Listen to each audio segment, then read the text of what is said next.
Hi everyone, and welcome to my video about the zombie of anxiety, particularly the Boy Scout anxiety.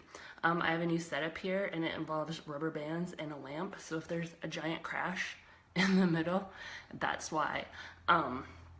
Anyway, I'm super excited today because I was reading this book and I have about enough time in a week to read maybe 2 paragraphs in a book. And I don't know if any of you have noticed, but one of my biggest problems with running my business this time around is consistency. And that's because I receive my information primarily through meditation. I sit and I receive what I'm going to talk about. It's kind of a co-creation process. I draw on a lot of things I've read in the past. And anyway, I design what I'm going to say and I get really excited about it, and then the excitement kind of wears off and I decide that maybe it's stupid and maybe I shouldn't talk about that and maybe I should talk about something else. And so it's been very challenging for me to be consistent. And that's what was happening with my series on anxiety. And I was like, it's maybe stupid. Anxiety is kind of 2014. Maybe people don't even have that problem anymore.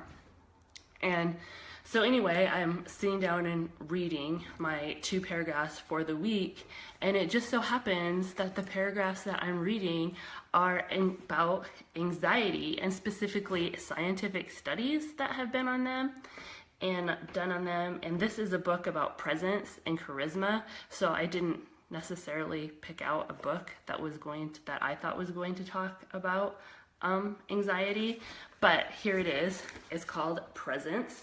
And it says, anxiety impairs thought. 1,000 scientific studies showing that. Anxiety makes us self-absorbed. What else? Pages and pages on that. It prevents presence and being your true, authentic self.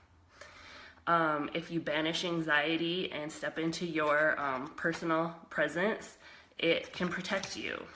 It can connect you. Can liberate our thinking. Pages and pages about the benefits of banishing anxiety, and every page is supported with numerous studies that are actually really boring to read through. But anyway, I was fascinated by this time, and so I'm ignoring my kids who are playing touchbacks, and the little one's 16 months old, so I don't think it's even fair that they're playing the hitting game already. But anyway, they are.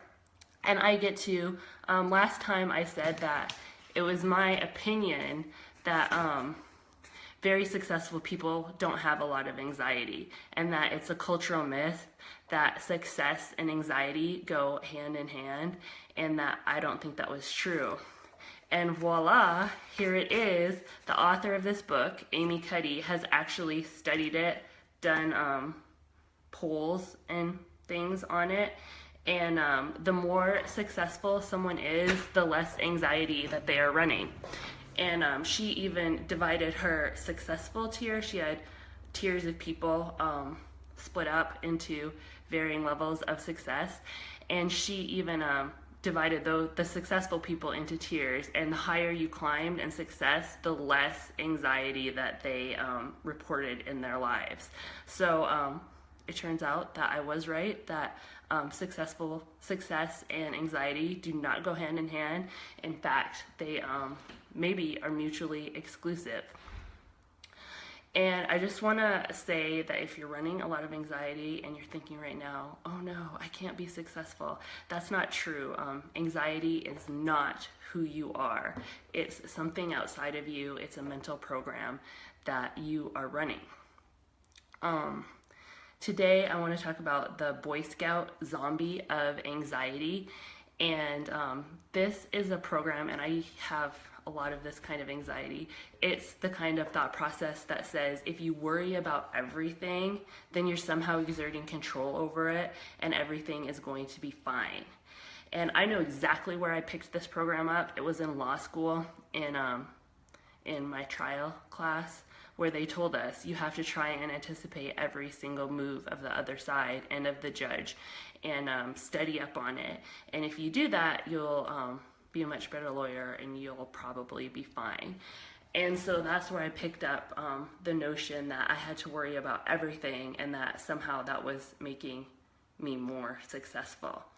And as Amy Cuddy and her study proved, this is totally flawed. What I want to tell you, if you're running the Boy Scout zombie of anxiety, the worry about everything, it is a totally flawed premise. It's a house built upon sand. That is, in fact, not the case. You do not have to worry about everything. And in fact, if you can find a way to let go of worrying about everything, you are going to be more successful. Amy admits that she couldn't tell from her study whether more people whether it's the chicken or the egg, whether people with less anxiety were just naturally more successful, or the success lessened the anxiety. And she, her hypothesis is that they're probably a little bit of both. Like it's a relationship where they both feed off each other. And I agree with that. I think that it's probably true, that they mutually benefit each other, that as you turn down your anxiety, you're going to be more successful. And that success is going to allow you to turn down your anxiety knob even further. And so my main point of today is that you don't have to worry about everything. You are not enhancing your life if you're doing the Boy Scout anxiety. In fact, the opposite is true. So if you needed some motivation, or if you're holding on to those shreds of control, you can let them go, because the fact is that everything is working out for you. That's the premise that this universe is built on. And it's not your job. You're not here to worry about everything and try and control everything. And as you let that go, success is going to flow to you. And that's it. Bye, guys.